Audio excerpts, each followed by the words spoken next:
Director of Local Government Community Relations for Cal State Fullerton. And we're at that time of year where we're getting very close to commencement. So I did want to let the community know that happens May 23rd through May 26th. So it is a Monday through Thursday this year. We are expecting about 11,000 graduates.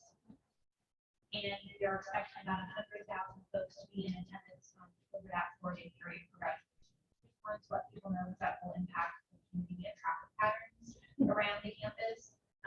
We are having graduation ceremonies will happen both in the morning and in the evening. And so there will be 2 ceremonies a day that happen. It's not one new ceremony. Crystal, also representing the city of Fullerton and also a member of our homelessness subcommittee. Well, thank you. It's good to see everybody in person again. So Zoom. I'm Walt Roundtree. I'm with the Fullerton Post Lions Club, and we serve. Like I was saying earlier, we brought the high school Leo Club at Troy High School down to the Orange County Rescue Mission a week ago Sunday, and they helped out down there. We sponsor 2 chess tournaments a year ordinarily, but with COVID, we're starting again on May 13th at Ladera Vista Junior High. Get there at 6 o'clock. It's for any child, kindergarten to senior in high school. And so it's free, it won't cost anything. We'll get trophies out. And it's going to be a great, so far, I think 46 children have signed up. So it'll be a great thing for people to learn chess and become more smart by doing that. Hello, everyone. My name is Carla Reyna. I'm a Community Engagement Manager for Unite Us, and I will be one of your presenters today. So thank you. Good afternoon. I'm Barry Ross from Providence St. Joseph St. Jude Medical Center, and just want to let you know, COVID is still around. You know, a few weeks ago, for the first time in 2 years, we have no COVID patients. Wow. But we are now at 13. So the numbers started going up 1, 2, now we're about 13. So it is something we have to keep in our minds, that we have to protect our community and ourselves, and particularly young children that are not eligible yet for vaccines. So keep that in mind. Hello, everybody. Carl Zehner, Executive Director, Fullerton Joint High School District. Like our friends over at FSD, we also have summer school kicking off at all 7 of our schools at the beginning of June. And like our friends over at the college, we also have graduation coming up. That'll be June 1st and 2nd at all of our stadiums. So those are the afternoon and evening. So there will be some traffic, but super excited to have everybody back in person for those. Thank you. Hi, Zip Velasco. I'm with the Friends of Fullerton College Foundation here. I also teach at Cal State Fullerton. I'm the president of the Rotary Club of Fullerton, so I have a lot of different hats. And I don't have any announcements to make. Is that great? Surprised with all the hats. I'm Christian. I'm the executive director of Hawaiian Scholars. We're now enrolling for our Garnet and Maple neighborhood programs for the next school year. And everyone should have gotten an invitation for our grad celebration. On the 21st, we are giving our grads and families the celebration of a lifetime. There's still plenty of spots to sign up. Since we opened up a new time at 3 o'clock, so you can sign up to come by for the best tacos, and they're all you can eat you'll ever have. You can hold me to that. Hello, my name is Leanna Fercucci, former owner of CF Dance Academy, and I'm starting a new initiative now called Body Glow. We are having, May 21st is a very busy day in Fullerton, I've learned. On May 21st, 1 to 5 p.m. at the Williams building where my studio used to be.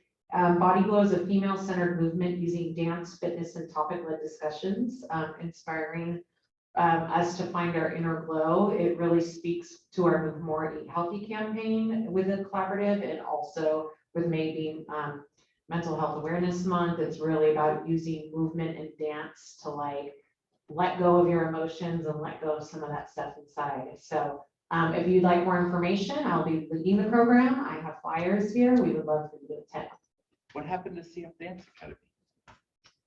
Zoo, are you serious? I'm behind the times. You're behind the times. We had to close. I did not know this. Yeah. Hi, everyone. My name is Kevin Bowling. I am sorry. I am the reason that we're so late on everything. Technical difficulties are getting worked out, but no major announcements for Solidarity, which I'm the executive director of. And then do we have people on Zoom that need to introduce themselves? Kevin, you want to unclick them? I can. Sure. I know one of our presenters is on there and we will be, I'm hearing from her in just a minute, Amy. And then who else do we have? Peter. Hello. Peter, you want to go ahead? Okay, perfect. Yes. Hello, everyone. Good afternoon. My name's Peter Hernandez, and I'm here with Providence St. Jude Medical Center as our program coordinator for the Move More Eat Healthy campaign. Yeah, nice to see everyone virtually. Jay, if you'd like to go next. Yeah, hi, everybody. Jay Williams with OC United. And I just by habit came to the office and jumped online. Oh my gosh. So sorry I missed you all in person. But anyways, happy to be with you all.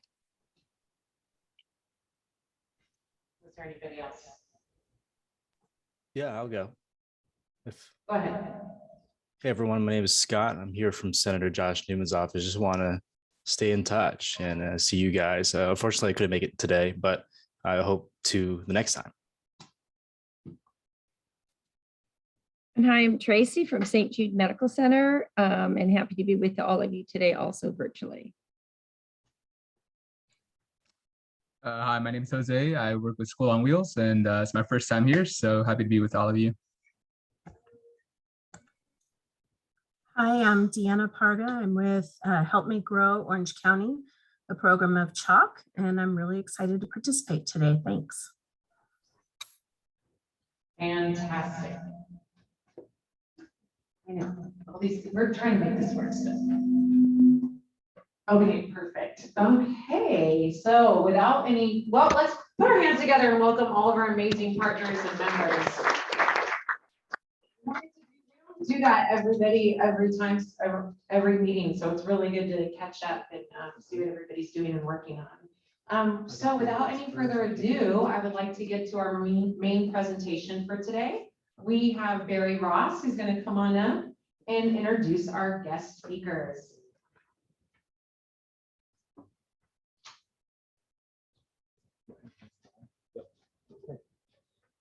So what we're going to be talking about today is the social determinants of health and how what platforms are available in Orange County to both refer people to and engage our nonprofits into this. And I'm really just want to introduce it to talk about why this is important.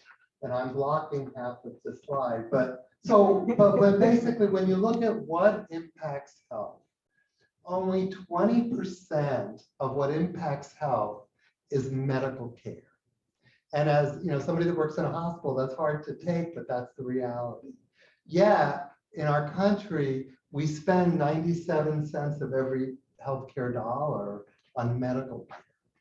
And so what really impacts health status of a community and of an individual are socioeconomic factors, that's 40%, the physical environment, so that relates to like pollution in the environment, water, that's clean, 10%, and individual health behaviors, what we eat, what, exercise, smoking, etc. All of those indicators, all of those impact your health status a lot more than medical care. And yet, as a healthcare system, it's only been recently that we have started to say, how can we address these other issues that impact health? And one way we address it is by looking at what we call the social determinants of health. So that 40% up there, we look at, are people housed? Do they have food? Do they have transportation? Do they have safety in their community? Because without all of that, they're not going to reach their full potential health-wise. And so healthcare systems are beginning to screen for these type of needs. And then what do when we identify those needs? That's always been an issue if we screen them. And many institutions are just beginning, some are further along. So, and they're screening, some of its screenings happen in a hospital, some of it happens in a doctor's office. It can happen in many different places. So we have two organizations that are serving Orange County that are going to be presenting what systems are available when somebody identifies a need, a social need. So first we have Amy Arambula from 211 OC, who's Director of Community Programs, and she is online, and she'll talk about that. And then we have Carla Reyna, who's here today from an organization called Unite Us that has been working with Kaiser and some other organizations. So I'll turn it over to the speaker.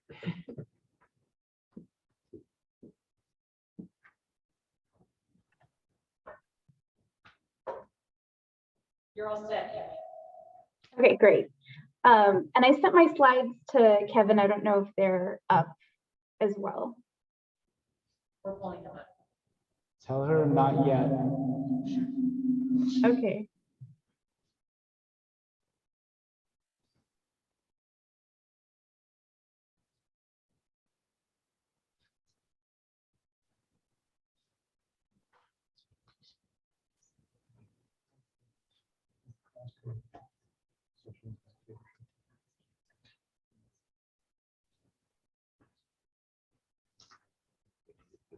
Can you tell Amy that I requested access for that single argument?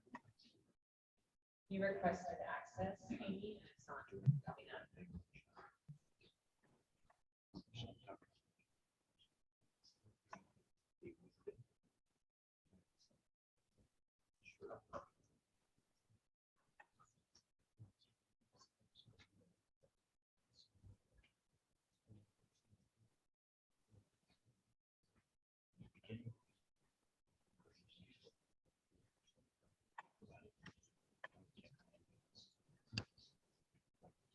Okay, looks like we can't bring the PowerPoint up, but I don't mind just going through and talking a little bit more about our initiative.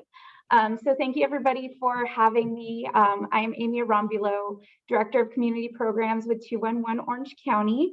And I'm excited to tell you a little bit more today of our Get Help OC, a community information exchange initiative. So essentially it was decided early on that Get Help OC would be a tool built for Orange County by Orange County. And I'm thrilled to be able to tell you a little bit more about what we've created and what we're doing. If you've been following it, all the work in San Diego with our partners down in 211 and their collaborative, they've created a very similar network through their Community Information Exchange, or CIE, over the last 6 years. And we're excited to build off of what their foundation has been. We've partnered with 211 San Diego as a mentor partner, as well as Salesforce as our technology partner, as well as Arcus as our developer, to be able to put together this platform with our early adopter providers in Orange County. So what is a community information exchange? A community information exchange is a service ecosystem consisting of a network of partners that utilize three things. First, a shared language. Second, a shared resource database. And third, an integrated technology platform, so that we're able to deliver enhanced community care planning for our folks in need in Orange County. A little bit more of the differences between 211 OC's contact center and the Get Help OC community exchange platform. So the contact center is our free 24/7 service with a 3-digit dialing code that anybody can dial 211. If they're standing in Orange County, they'll get routed to one of our live information and referral specialists 24/7, who could essentially search resources and provide information in any language. We have access to community health, social, and disaster services, and we have tailored programs that take the client beyond just a referral, moving them toward navigating programs that meet their unique needs, as well as match the eligibilities of the services provided locally in Orange County. So the Get Help OC is actually a systems change that fosters now more collaboration across our network of providers. We're moving toward a more person-centered interventions and have interactions across healthcare and human services sectors. Essentially, it's a shift in the way we're serving our community by using this client-centered model with a no wrong door approach. So with our current referral model, clients are often left to navigate the social service systems on their own, having to tell their story over and over and over again, providing multiple intakes across multiple direct services providers, and oftentimes are left with barriers to service or capacity issues that don't result in obtaining help. So the Get Help OC system is aiming to change that through better collaboration with our providers and essentially improving our coordination of care for our residents. So there are 5 core components of the Community Information Exchange, one being the network of partners. So it's a collective approach with standard participation agreements, business associate agreements, and participant consent with shared partner governance, ongoing engagement, and support. So we've been meeting on a weekly basis with our early adopters group to essentially, in this first iteration, design the system with us, and ongoing to provide network support with the folks that are utilizing the Get Help OC tool. The second component is a shared language. So this is really setting the framework of shared measures and outcomes. And we've designed this through 14 social determinants of health assessments, through a risk rating scale that falls on a crisis all the way to thriving. I'll tell you a little bit more about that. The third component is bidirectional closed loop referrals. So we have our updated resource database of community health and social service providers. It also allows the providers the ability to accept or return referrals and to provide outcomes and program enrollment information that follows the client throughout their whole history of accessing health and human services in Orange County. The fourth is a technology platform with data integration. So our technology software sits on top of Salesforce. However, it's customized for the unique needs of our providers and clients in Orange County. It has the ability to integrate with other technology platforms to populate an individual record and shape an ongoing care plan for those individuals. So partners are able to log in and access the system or utilize their interface of a system that they're already using with an integration into the Get Help OC system.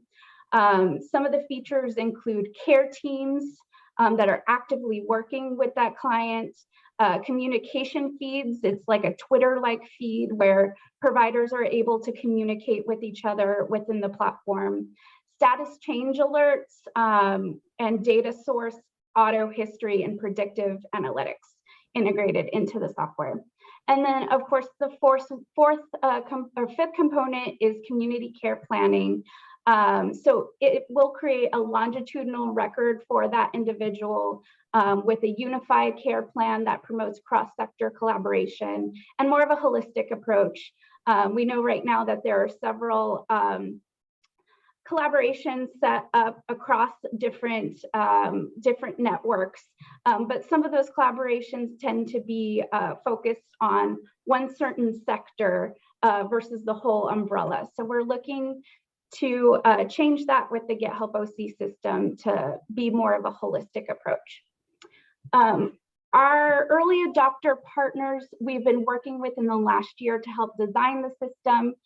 Next month, we're moving into a 6-month pilot phase, and we'll be using this time to learn and gather feedback and make tweaks to the system so that we can make the first iteration of Get Help OC the best it can be for our community. So we have providers that are engaged, our FAM, Family Assistance Ministries, Community Health Initiative, OC, CHIOC, Goodwill Orange County, Community Action Partnership, OC, the Dale McIntosh Center for Access and Functional Needs, Child Guidance Center, St. Jude Brain Injury Network, Help Me Grow Orange County, and Western Youth Services.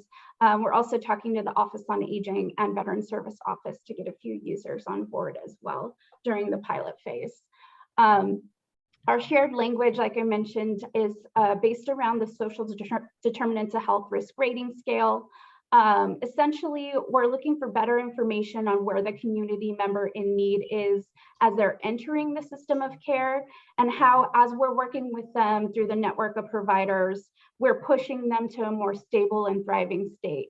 So we have 14 domains that we're looking at through our SDOH assessment: housing, primary care, nutrition and food security, financial wellness, activities of daily living, social and community connection, legal and criminal justice, primary care and prevention, children and youth, utility and technology, transportation, education, human development, personal care and household goods.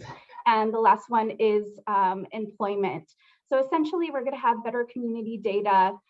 So for example, we'd be able to see, say, of the 100 critical rental assistance needs that came in last month, over 80% were moved to a more thriving situation.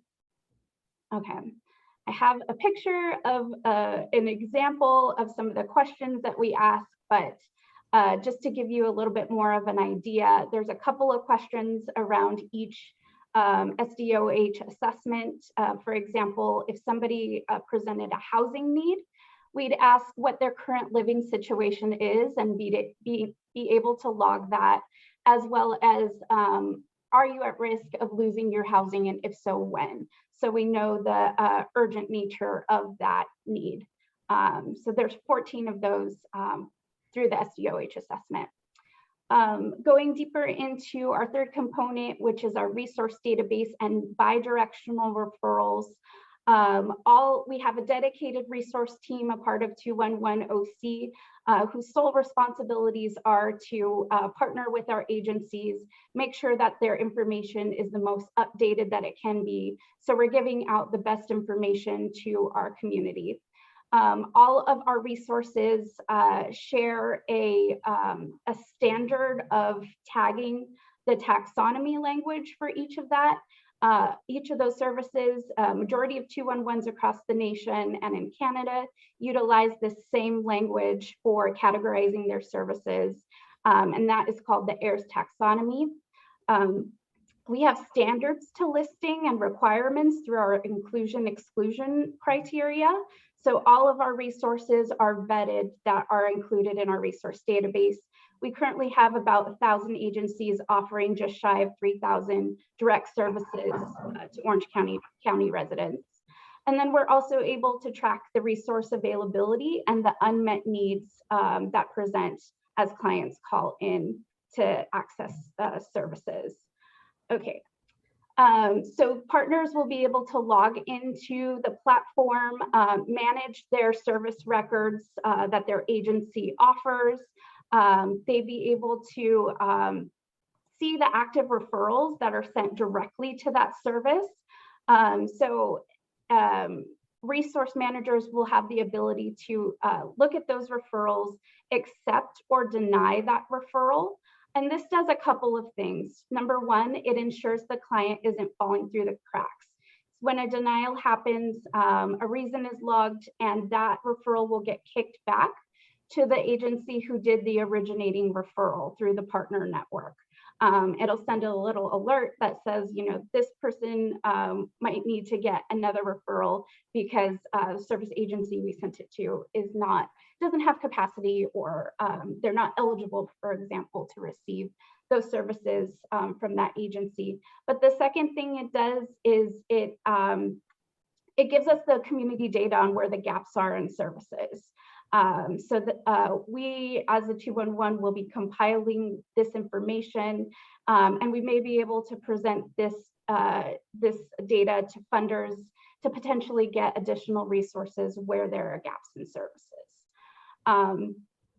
Couple different roles. We're also able to assign this case to a case manager, a part of their service team. So this will remove the client referral from the active referral view, assign it to the case manager. So when they log in, they could get an email alert saying a new person has been assigned to them to reach out to. They can log in and pull up the client record and take action. They'll also have the ability to log the outcome of that referral, whether it being successful or not. If it is a successful enrollment, there's a section that will log it as a successful program enrollment. So for example, we have staff at 211OC that provides CalFresh enrollment, a dedicated team for that. So if a referral came in for a CalFresh enrollment and our CalFresh team was able to reach out to them and enroll them into the program, we follow up with them 30 days later. That's how long typically it takes to get them enrolled. And they say, yes, I was enrolled into the CalFresh program. We'd be able to update that and see that enrollment on that client record, and that will follow them as well, so that we know, yes, they've already accessed this benefit, or maybe no, they haven't. So a little bit more on what is tracked on the client record. We have important demographic information about the client that will follow the client throughout their journey of accessing health and human services. And I just wanted to go back a little bit and say every record that is created, only those clients that opt into sharing their information will be viewed to the partner network. So it is very client-centric. If they do not want to opt into sharing their information, they absolutely don't have to. And that will just be a record that is created just for that agency. You could see the history of a Sorry, we need to have our wrap up this one and have our next speaker because we're running out of time. You have so much amazing information for us, but we have another speaker that Barry has to introduce. Okay, great.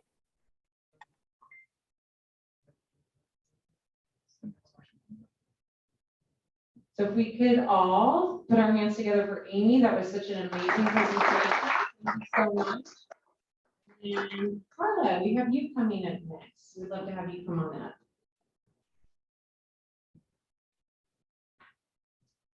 Carla, it looks like one media object in this thing is not able to play. Do you have a video or something in there? Yeah, it's okay. Okay. Apologize about that. Yeah, that's okay.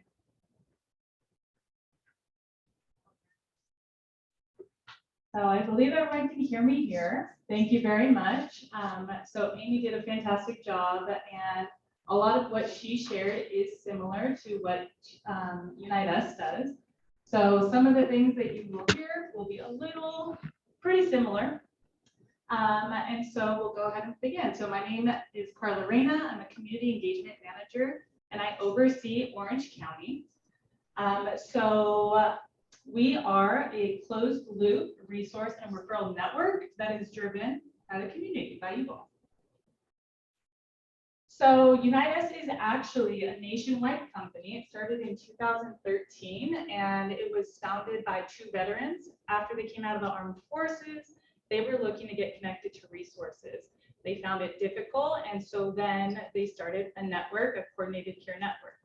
From there, they realized that not just veterans need access to services, and so that's what really brought up Unite Us. So Unite Us is actually a coordinated care network across 49 different states. In California, in the dark blue area, you can see that those areas, we actually have live networks. So this is the area where we actually have coordinated care networks happening right now.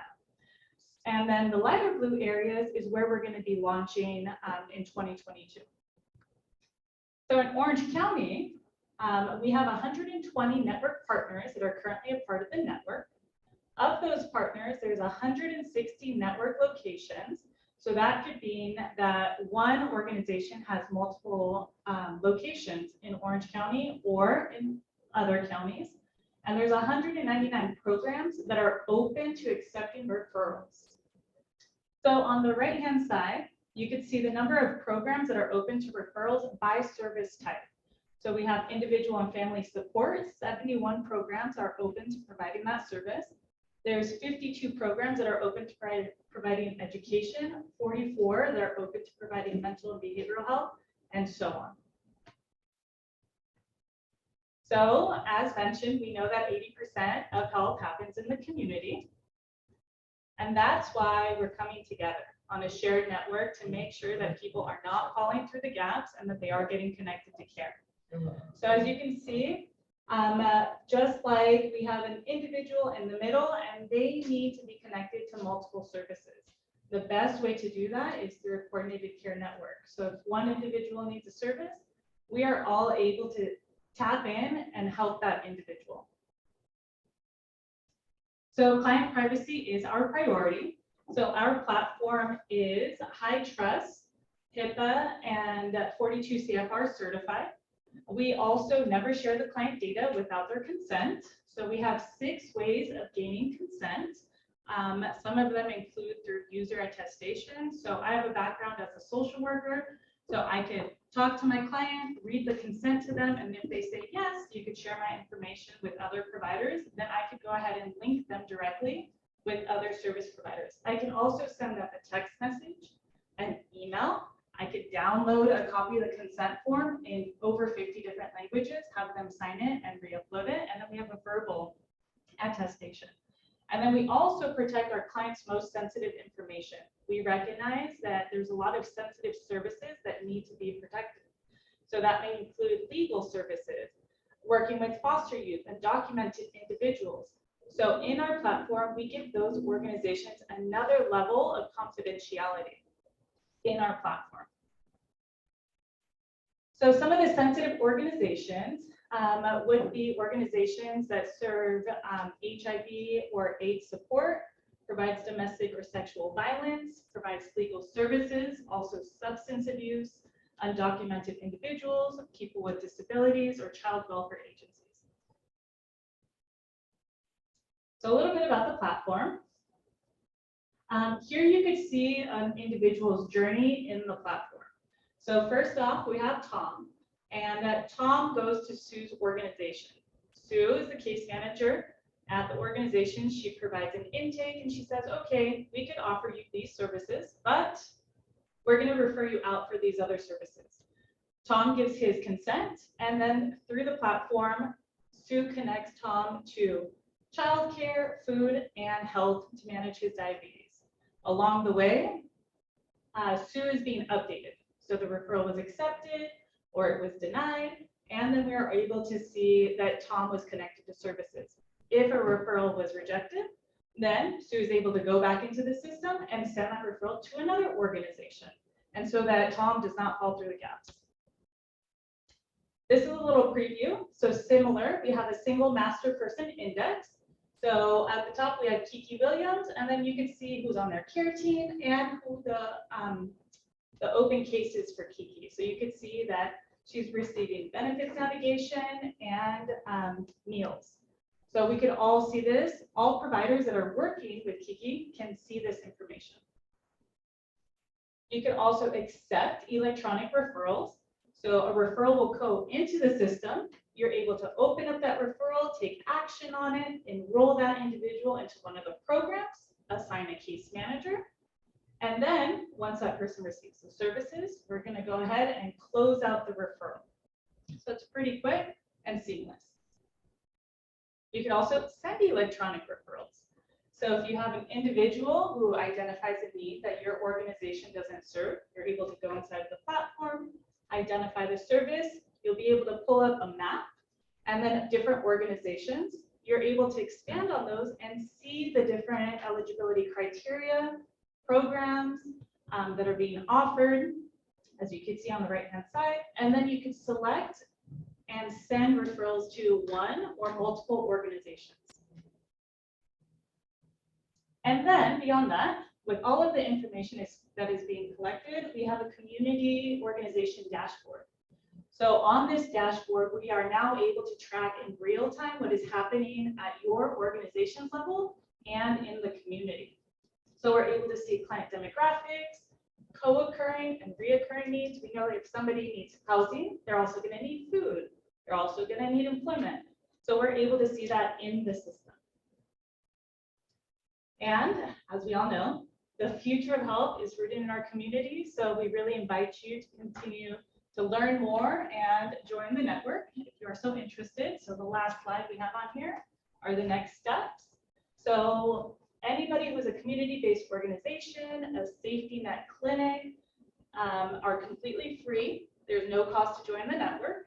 Also, county departments, city departments, public health systems, they get 25 free licenses. So that's 25 users. And then very common question, who pays for this? So as Barry mentioned, our partner is Kaiser Permanente. So they are our funding partner. And lastly, this is the next step. So if you'd like to learn more, I have some flyers on the table. I have a card and then we can connect. Thank you so much.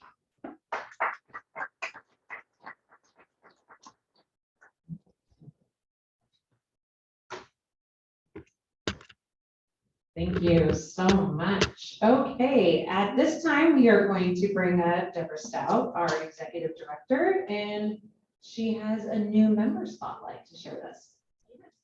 So one of the things we want to do is to spend a few moments for our new members that come in, and also for our members in general, just to find out what we are doing and how we're able to connect with each other. So I know that we've done introductions already, but I wanted just to highlight Victor from Reimagine. Right over there. So you did introduce yourselves already, but if you want to just take a minute just to introduce even more about what you do. Sure. So as I mentioned, my name is Victor, and I am the medical social worker in Fullerton. While we serve individuals with disabilities in a variety of different services, from early start to CBAS centers to a CBAS model. We focus on individuals with disabilities, whether it be physical, neurological, intellectual, developmental. So our services include a variety of different interactions with either our PT, OT, or speech pathologist, and they can be in either a one-to-one setting or a group setting. A lot of the modalities that we use include play therapy for our early start, and then for our CBAS center, or a CBAS model program, it focuses a lot more on whether it's social skills building or vocational skills, all while being supervised by the interdisciplinary team of the RN, the social work, PT, OT, speech if needed, and psych if needed. And with all that, individuals have their medical needs as well as their social needs met while at the day program. In the future, we would like to expand to doing more community outreach programs where individuals can participate in volunteer programs or visit museums as part of a social integration model. Yeah. Thank you so much, Victor. Thank you. Yeah, so anyone else, if they're wanting to do a spotlight, you're welcome to join us. And send me an email, and then maybe we'll be able to spotlight each of the organizations that we have in our membership, which we have a great membership, and thank you for everyone that has joined.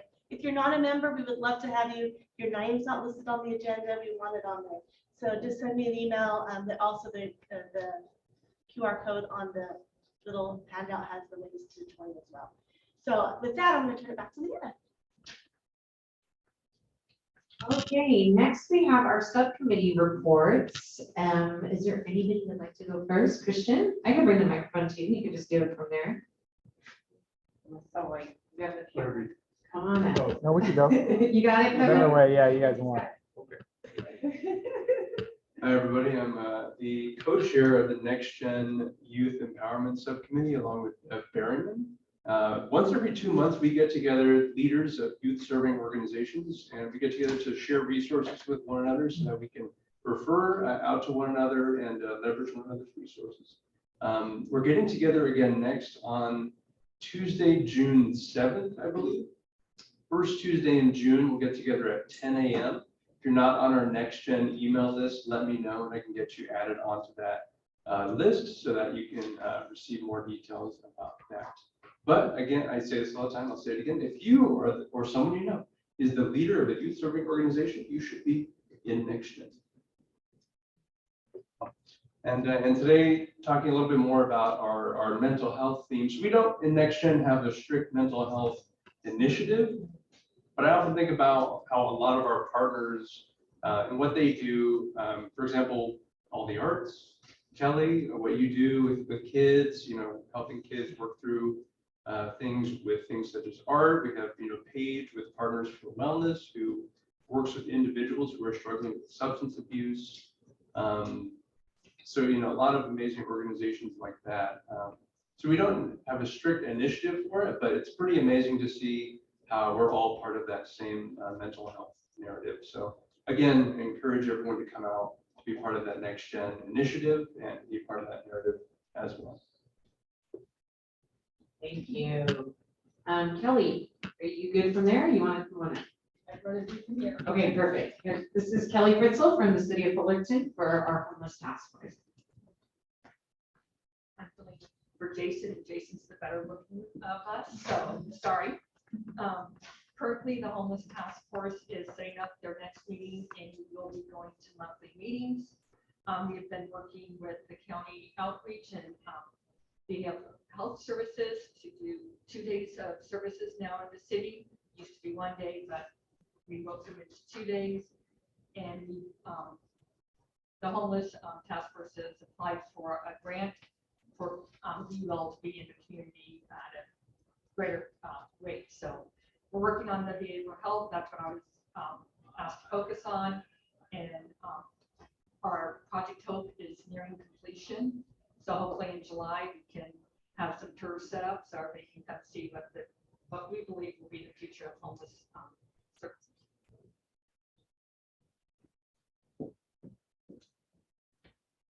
And next we have training, right, from our early childhood. Thank you. So from the early childhood subcommittee, I think you've heard me say that we have 3 focuses. One is resilient families, high quality early education, and the third is health and wellness. And you know, in this committee, we've been very fortunate to have a wonderful group of partners who join us. And one of them is the Priority Center. They reached out to us through the subcommittee, and they said, do you have a place where we can do the Wellness Olympics? And so that's going to be at Orange Grove Elementary School on Saturday, May 21st from 11 to 2 p.m. And this came out of our Resilient Families subgroup. So thank you. Thank you. And we have Peter Hernandez for our Move More, Eat Healthy initiative. Hi, hello everyone. Good afternoon. So as you all may recall, can everyone hear me? So as you all may recall, May is Mental Health Awareness Month. And so I know with Move More Eat Healthy, we have a couple of projects going, but for the first one that I wanted to share with everyone is our project focused on mental health awareness for this month. And so if I would be able to share my screen, Debbie, or I would like to share a flyer in regards to our Green Benches project. Okay, perfect. So during the month of May, with our Green Benches project focused on increasing mental health awareness, we will actually be working in collaboration with the city of Fullerton, the Promise to Talk campaign, and different resident leaders and partners from the collaborative, really focused on, again, increasing mental health awareness in the city of Fullerton. And so with this Green Benches project, what we will be doing is we will be visiting 10 different parks in the city of Fullerton, and we will be painting different benches at the locations that you see in this flyer, which include Richmond Park, Independence Park, Gilbert Park, Orange Thorpe Park, and Laguna Lake Park, and painting different benches the color lime green because that is the color symbolic of mental health. And what we will be doing is we will actually be putting, not only just painting the benches, but we will also be putting lawn yard signs or stickers with a QR code, bridging the city to different mental health resources. So where people can find help that might be struggling with mental health. The Green Bench also serves as a reminder, that there is resources and people out there,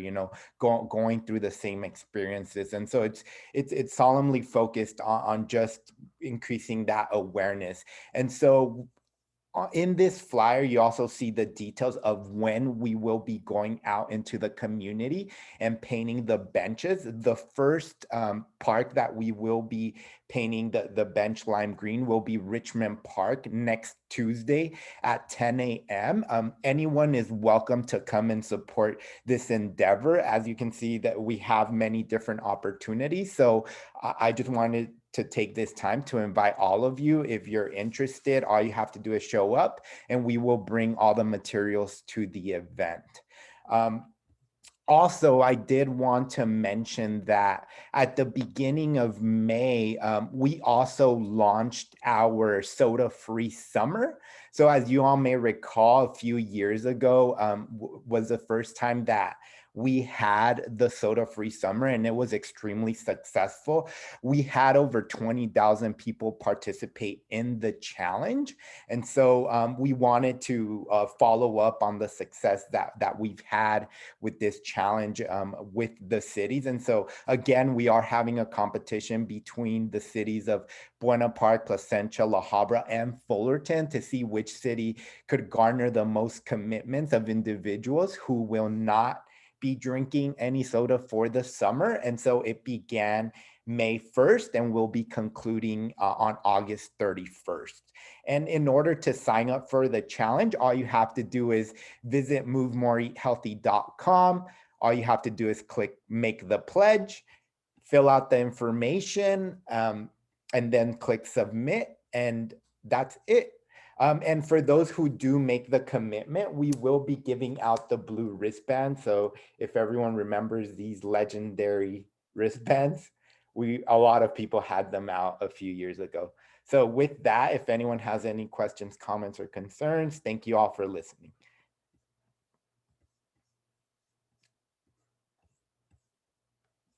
Subcommittees for the work that they do. So with that, thank you for your patience with our technical difficulties this meeting. We really appreciate your patience and support. And please remember that this month is Mental Health Awareness Month. Please do your part of what you can do to end the stigma.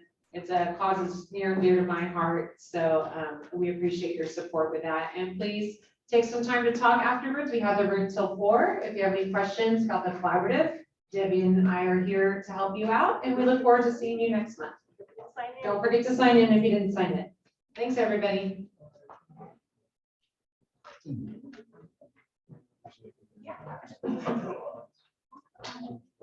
Thank you, everyone.